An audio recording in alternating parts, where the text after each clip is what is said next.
All right. All right, here we go. Strictly business now. We're recording. Okay. So, weapons of warfare activity. Some of you, from what I saw, couple terms down, bullet points. Nope, nope, nope. I'm looking for descriptive. You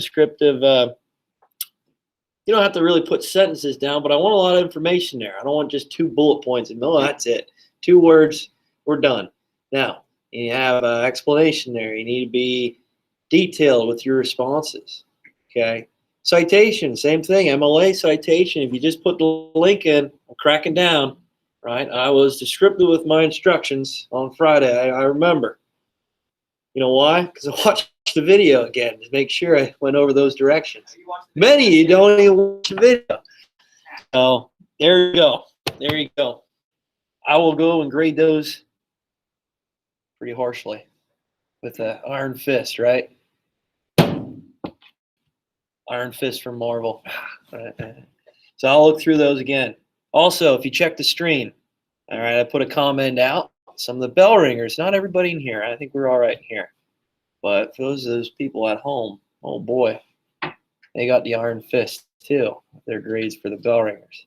So when you're filling out the bell ringers, please be descriptive with that as well.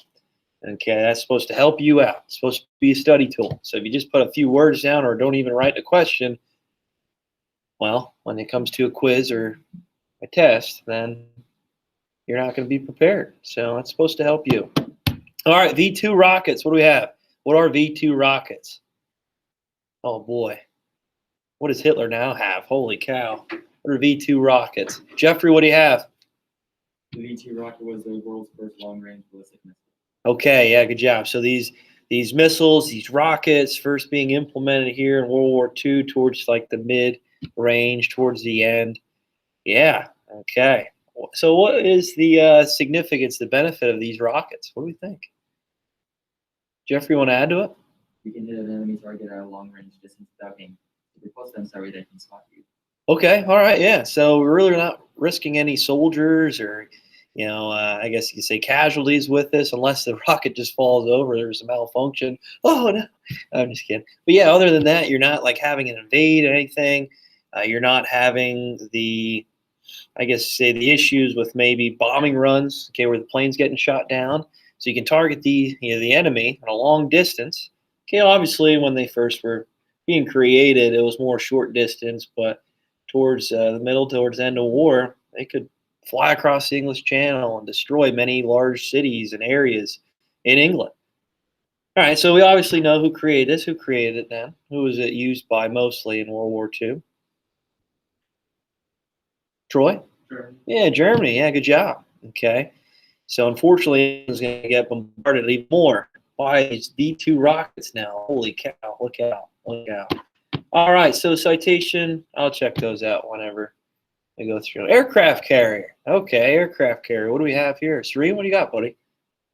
Carrier able to carry planes from across the ocean. Yeah, good job. Okay, so yeah, maybe they're used a little bit in the European theater, but mostly used in the Pacific theater.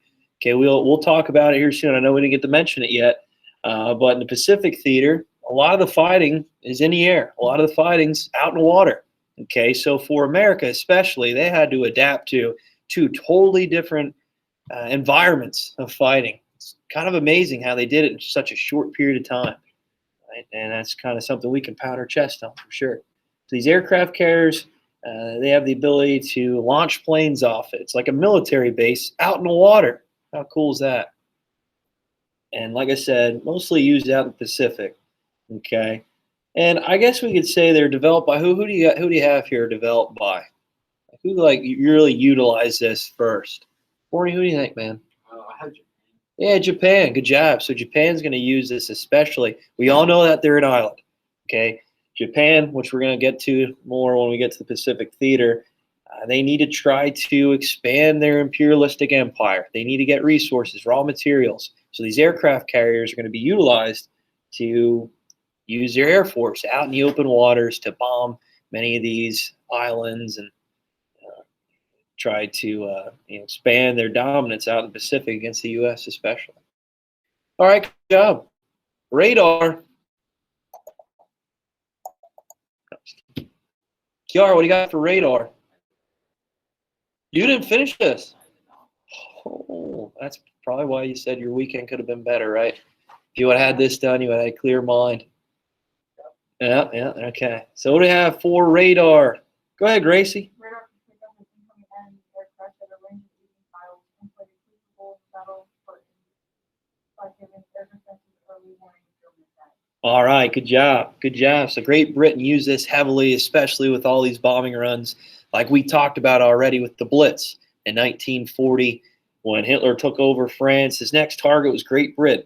So Great Britain needed to try to detect these planes, see where they're coming from, see where they're trying to bomb many of their cities, military outposts, factories, even civilian centers, which we discussed and went over.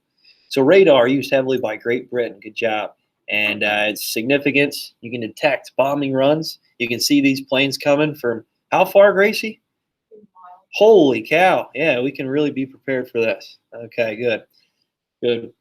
All right, and then eventually be advanced and placed on these aircraft carriers, on naval ships, to detect any type of incoming bombing runs and airplanes that might be coming, especially like the Battle of Midway, okay, out in the Battle in the Pacific, which we'll get to. All right, good job. So radar is really, really beneficial for these countries like Great Britain that are constantly getting bombarded by the Luftwaffe. Oh, tanks. Look at that guy up there riding that tank. What do we have for tanks here? Serene, go ahead. You're the mastermind with tanks. What do we have? I'm not a mastermind things. Because last year you were talking about it all the time. Fair enough. Yeah. Kind of battle unit that will secure Blitzkrieg and Yep. bear across all of Europe. Good job. Right. So, what are some specific types of tanks that you wrote about or that you know about? Well, the T-34 is the most used Russian tank. Okay. It's highly produced and also one of the best in the battlefield due to their sloped armor, which mimic the Tiger II. And you have the Panzer IV for the Germans. It's the most heavily produced tank, one of the best tanks. Tiger I for the Germans. And then for the Americans, you have the Sherman, or Sherman, which is also, they have produced like 30,000 of them. Such a great tank, right? It was terrible. Yeah. The Germans called them Tommy Clippers. But the top would explode and they go burn the line inside. Look out. Yeah. Yeah. Yeah. So, in World War II, you'll see them more advanced, obviously more of a modern look like we see it. Okay. World War I, not really utilized too much. If anything, they kind of broke down on the battlefield. They're used more as a battering ram, but going across no man's land and breaking into the enemy trench. Now, World War II, these things are new and improved. And yeah, some of them broke down. Okay. But for the most part, this is what we know as our modern style tank. Okay. Sloped armor. So if there's ever obviously an incoming attack or a type of shell that's flying at it, sloped armor will reflect it off. Don't want to be those guys in there taking the heavy hits, though. A lot of those guys are probably deaf. Holy cow, can you imagine that? Yeah, so each country came out with these different version of tanks, which I'm glad Serene explained. I knew he knew about it. So with all these different types of tanks, we'll talk about it, mention a little bit more in detail, especially when we get to the Eastern Front and how in Europe and how the Soviets and Germany are going to go at it head to head with these new advanced tanks. All right, any questions on those? We good? Jet planes, look at that thing. That looks awesome. What do we have for jet plane? Troy, what do you have? Faster planes to take down more. Yeah, good job. So these fast-paced, moving airplanes, okay, well, they're a jet. They have a jet engine in it. Okay, it's really just incredible how fast these things can move, and they're developed towards the end of World War II, and just the science behind it was new to its time. Okay, it was groundbreaking, and we'll see these used even more eventually. Korean War a little bit. Okay, Vietnam. Okay, into modern day, what we have today, jet planes. It's just how fast they move. It's hard to detect them. Okay, dogfights, it's really not even fair. And yeah, it's hard to detect them when they're moving that quick and that fast. And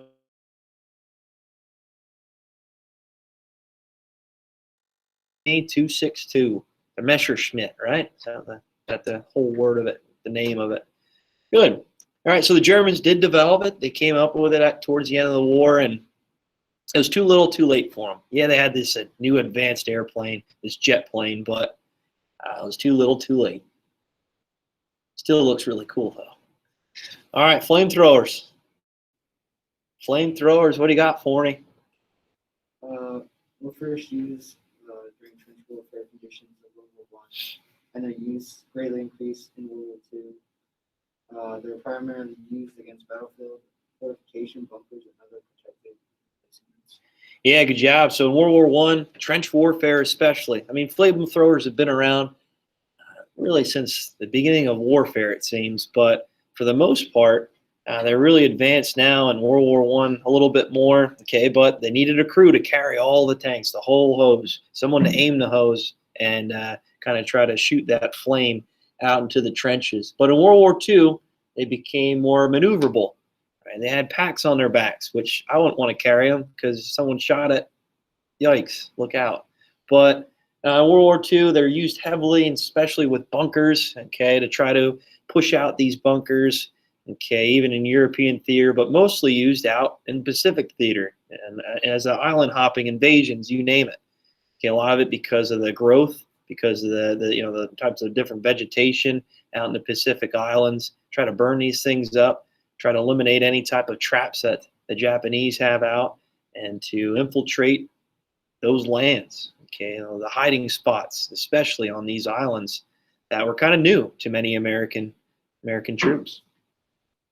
George, you got that, buddy? You follow along? All right, good. Mines. Okay, so we got mines, bouncing Bettys. Oh yeah, you guys ever play World at War, Call of Duty, back in the day? Oh, it's the best one ever. That was my favorite. I stopped playing after that one. That was legit. I prestige a couple times. Not to brag or nothing, but yeah, the bouncing Bettys were one of my favorite tools. Okay, these landmines and these bouncing Bettys, they call them that because once you tripped the trigger, they would bounce up in the air and it was like a grenade. It would shoot off, and it would take out a lot of, obviously if you're with 3, 4 men, 5 men, it would take them out pretty much, and especially in a closed area, it's like a grenade going off up in the air and shooting off. Okay. Oh, okay. Yeah. You can just go prone like down to the floor and just avoid it. But not many people had the chance to do that. Yeah, so mines, okay, used heavily in World War II, especially out in the Pacific, European theater, really everywhere. Uh-oh, the big juicer, the atomic bomb. What do we have here? Lance, what do you got, man? Hold up. Okay. Tell me what you're going to do. Atom bomb played a big role, especially in Japan, because we dropped 2 of them on them at the end of World War II and the end of the war with them. And the first bomb was made possible in Great Britain by a large group of scientists to split atoms with that. All right, so yeah, the atomic bomb, the Manhattan Project, the United States, I guess you could say, developing it, but many other countries like Germany especially tried to create this thing. And towards the end of the war, obviously, their scientists kind of taken by America, taken by the Soviets, and it was the race to make the bomb, and America did it. And we'll talk about some of the perspectives of why the bomb was actually used, and they're pretty interesting. And I will discuss over that a little bit more towards the end of World War II and how that was useful, how that was impactful. And now we just got to keep our heads down, make sure that none of these bombs ever go off, right? And how the life of many American citizens, heck, everybody across the world, were fearful that these bombs could just take out a whole population, a whole city, level. Heck, it seems, depending on what state it is, the whole state. It's like a Rhode Island or something could just totally be wiped off the map. So that was the fear. Okay. All right, and then some, obviously some other forms of technology that I'd like you to research. All right, what other ones do we have? Kira, what two items did you look up? What 2 forms of technology?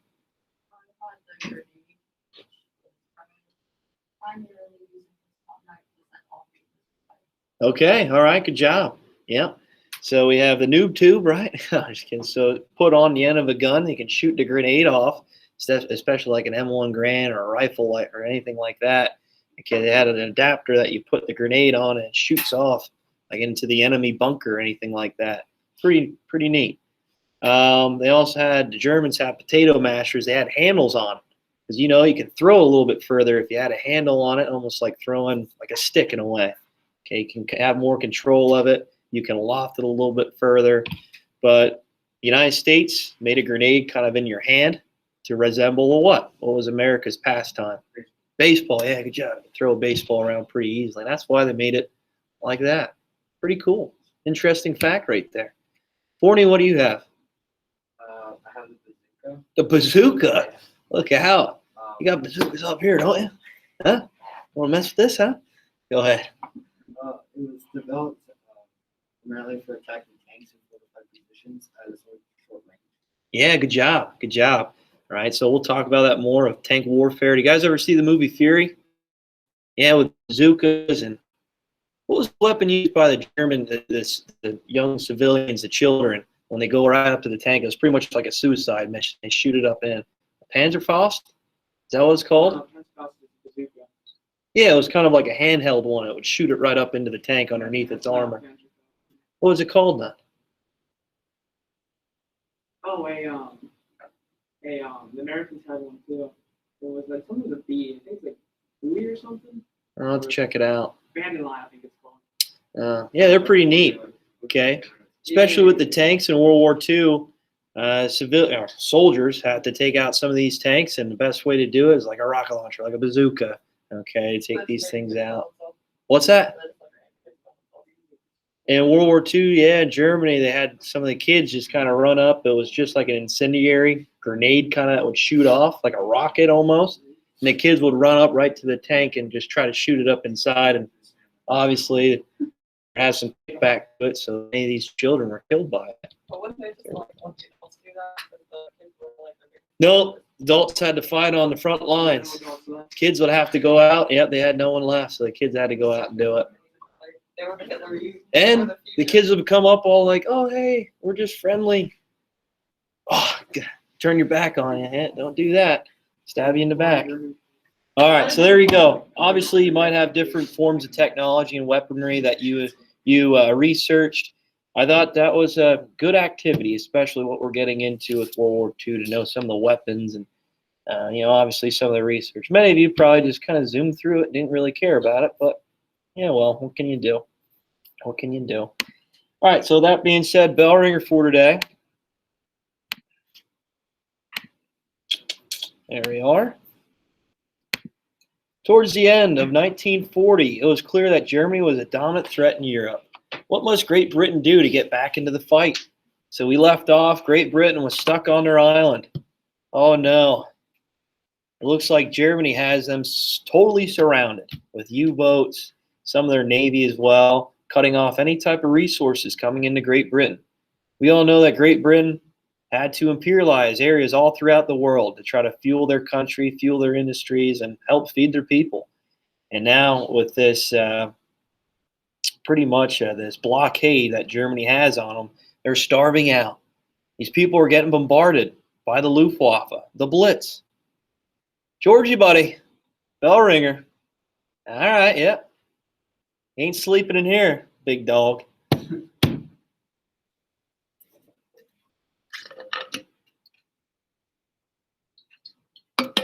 All right, so I'll give you 2 or 3 minutes to go over that. And then the reading today is just really based off the Battle of Britain, a little bit more in detail. And I think you'll enjoy it. There's some primary resources on there that are really interesting. I think you'll like it.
What do you get at Max's lens? Got wings. Trying to remember what I had. Oh, I got a burger. Burger's pretty good there. It's a pretty good place to eat. I was like, you guys are under some sort of an influence that you don't remember what you ate. Nope. Nope, not at all, Kiara. Weird. That being said, you lost some points now on your weapons warfare activity. All right, here we go. Here we go. So, towards the end of 1940, it looked like Germany was unstoppable. It looks like they were taking over everything. Pretty much all mainland Europe was controlled by the Axis powers. At this time, who was Germany kind of having that non-aggression pact with, that somewhat of an alliance? Who were they allied with? Kind of. Not really. Troy? Yeah, the Soviet Union. Good job. So they didn't have to focus on the Eastern Front. There they are, beating up on the Allied powers, France and Great Britain. Heck, France got taken over. All right. It was interesting because Great Britain, for so long, okay, to try to prevent Germany from expanding, France was like, hey, you got to do something right now to help us. There's no way we can take them on by ourselves. Great Britain's like, they seem all right. Right? Hitler just wants to expand Lebensraum from the lands that was taken away at the end of the Treaty of Versailles. We told you not to go that far, but you did anyway. And France is like, no, you don't understand. We need your help. He's not gonna stop. He's gonna take us over, and then eventually you're gonna be on your own. Well, there they are. They're at that point. They're at that, that part where Great Britain's kind of floating off in the North Sea, getting bombarded by the Blitz, by the Luftwaffe. There they are, their citizens hiding in railway tunnels and subway tunnels because they know that there's really no hope. Okay, their life is resorted to living underground, constant bombardment. Okay, at night they can't really go out because the Luftwaffe is going to be attacking them.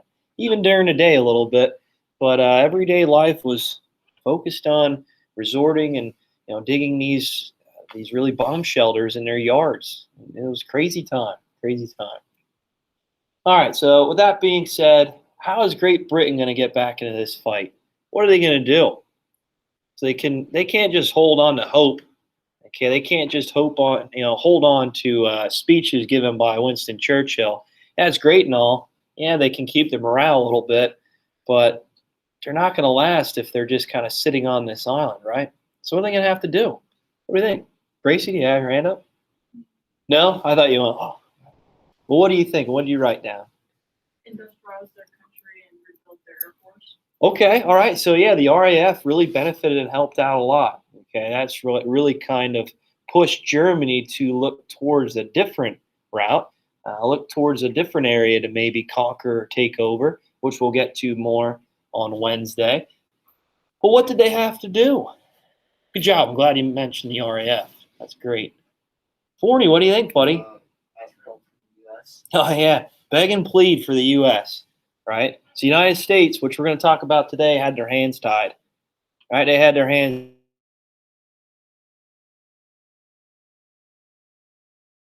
War One. But with this, with that being said, Great Britain really, really needed the United States, okay? To get back in this fight, they need the U.S. to kind of step up and help them out a little bit. Give them weapons, give them armaments, help them out some way, shape, or form. But the United States kind of sat back. They're just like, we can't do this. We can't, right? Which we're going to talk about today. Is there any questions on that? So their only way back in this fight is if Hitler maybe focuses on a different area, which he does, and if the United States joins in. Okay, we need the RAF as well to continue to keep fighting up in the skies to avoid more bombing runs by the Luftwaffe. All right, good. All right, terms for today. These will definitely be on tomorrow. Here we go.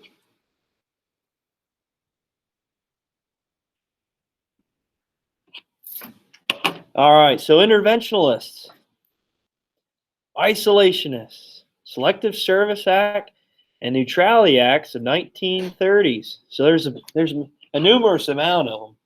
Okay, there's a lot of them, but they all pretty much had one goal. They all had one significance. Okay, George, you got to write these down, buddy. We got 4 of them here. These are the last ones of this kind of quiz we have tomorrow.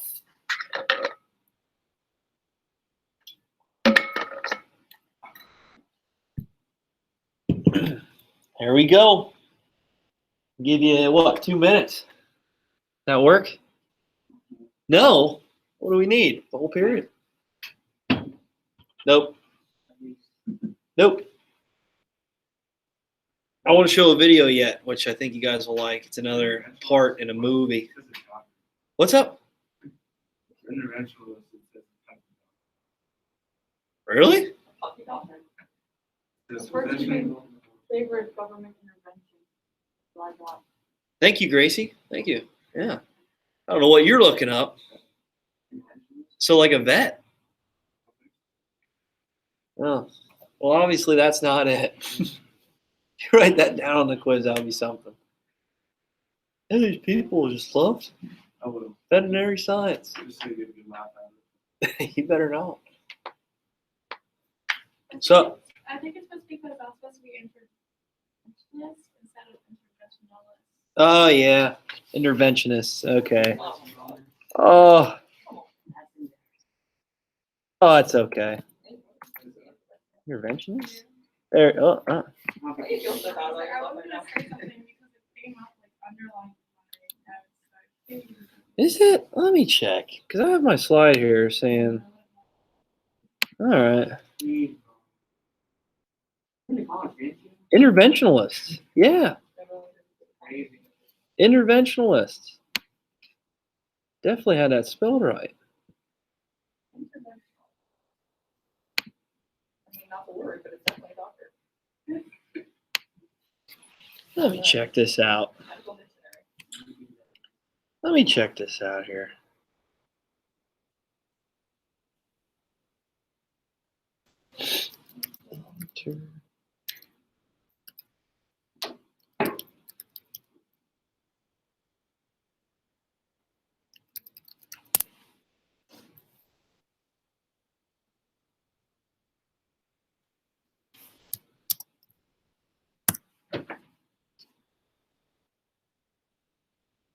Okay, yep, I'll give it to you guys. My bad.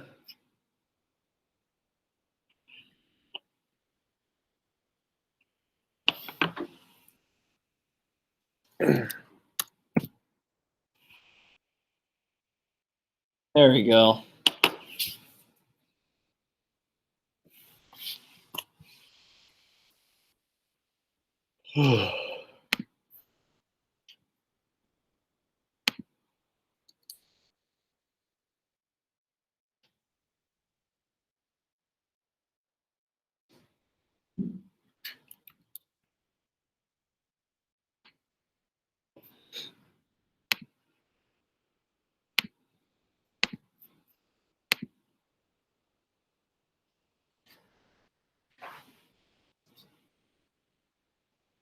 All right, so we have enough time here. What do we have? Interventionists. There we go. Interventionists. What do you got, Lentz? Interventionalist. Interventionists. There we go.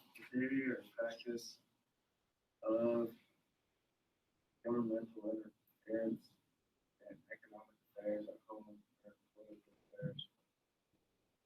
All right, yep, good job. So during World War II, the start of it, many Americans thought, well, the United States has a good reason to get involved in this war. Why? How come? Why do you think many of these people in the U.S. were like, yeah, you know what? The United States should be involved in this war. We shouldn't stay isolated. What do you think, Troy? Okay, all right, yeah, especially with the Great Depression happening. Yeah, this could really pull us out of this depression. Why else do you think?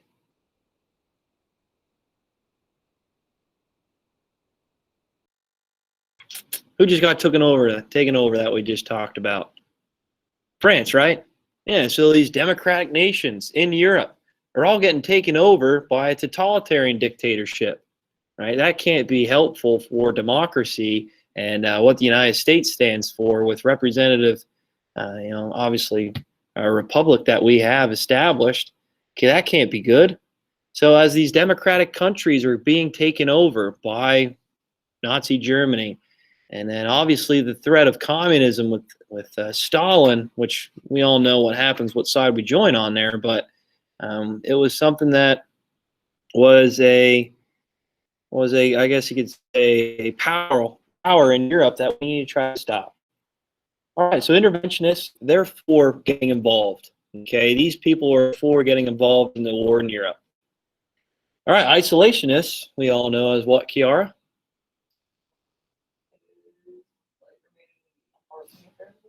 Yeah, good job. So we need to stay isolated. There's no reason to get involved in this war in Europe. America is across the Atlantic Ocean. This is so far away. There's no way we're going to get targeted. Okay, so we got to stay out of this war. So there's two groups of people really, at the start of World War II. Selective Service Act. Hopefully you didn't put the one of World War I. But what do you got here, Forney? It's basically known for draft, which required all men to register draft. Yeah, good job. Good job. So this build up to World War II, America knows sooner or later that they're going to get involved. As we're moving into the 1940s, moving up until 1941, when Pearl Harbor happens, it's probably important that we get ready for this war. All right, so for so long, America really didn't expand its military. Okay, we kind of resorted just to our peacetime, and we didn't really focus on building up that military at all. So the Selective Service Act kind of building up to the America's involvement in this war, and this is like a draft. Okay, it's like a draft. All right, Neutrality Acts of the 1930s. What do we have here? And this is what we're going to talk a little bit about. Oh, I have a video to show you. What is the Neutrality Acts of the 1930s, Jeffrey? Neutrality Acts of 1930 was U.S. declaration to stay out of World War II. Yeah, good job. And what was one of the main issues that dragged the United States into World War I? Jeffrey, what do you think? It was. What was the U.S. doing to both sides? It was applying Bef- armaments to both sides. Yeah, good job. Good job. So at the beginning of World War I, the United States was supplying armament supplies to both sides of the entanglement, both sides of the conflict, the Central Powers and the Allied powers. And the United States knew that if we continued to do this, if we made this same mistake, that sooner or later the U.S. would get involved. So the mentality in the United States in the 1930s, building up to the 1940, was we need to stay isolated. We need to stay separate from this conflict. And the best way to do it is not selling supplies or armaments to these countries involved. Okay? And they have changed a little bit. As you can see, there's different acts and there's different meanings behind it. But for the most part, this was a way for the U.S. to stay out of this war. You guys good with that? Okay, good. So there are the terms for today. I just want to show you this video from Darkest Hour. Winston Churchill. You guys know, you guys ever see the Dark Knight movies? Yes. James Gordon's in this, okay?